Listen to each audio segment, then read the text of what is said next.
that plane!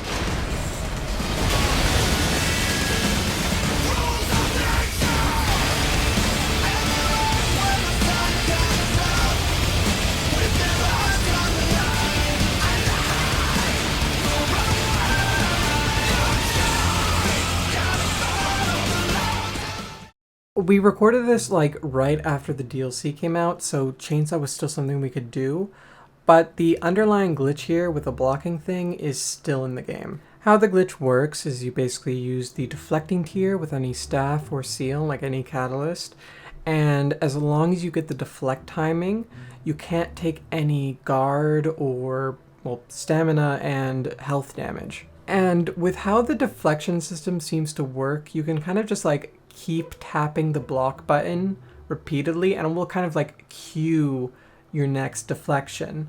You don't need to get like the timing perfectly or anything, and I think this is because you're like in the middle of a guard stun animation. So as long as the hits are in quick succession, like you don't even need to do much timing at all. In real combat though, all your opponent really needs to do is vary the timing of their attacks, right? Especially if they have like an unreactable attack.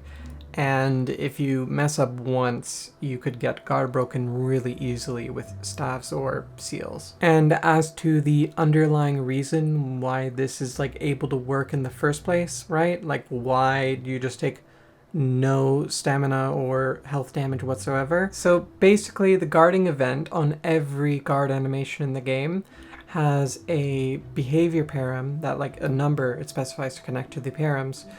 And has an entry for basically every weapon type, right? And with the addition of the deflecting tier, they made duplicates of each of these animations for the deflecting tier, all specifying a new different behavior param for each weapon class. But the IDs they specified for catalysts, they just don't actually correspond to an entry in the game's params. And in the code for the guard event, if it can't find a behavior param with a specified ID, it just decides to set the stamina damage and health damage to 0. And of course, as a consequence of that, we are able to do this. But yeah, wanted to just like briefly touch on this because it's a funny little glitch which I don't think anybody else has talked about. So yeah, thanks for Axie for helping me discover this back then, and yeah, subscribe for more. Bye-bye.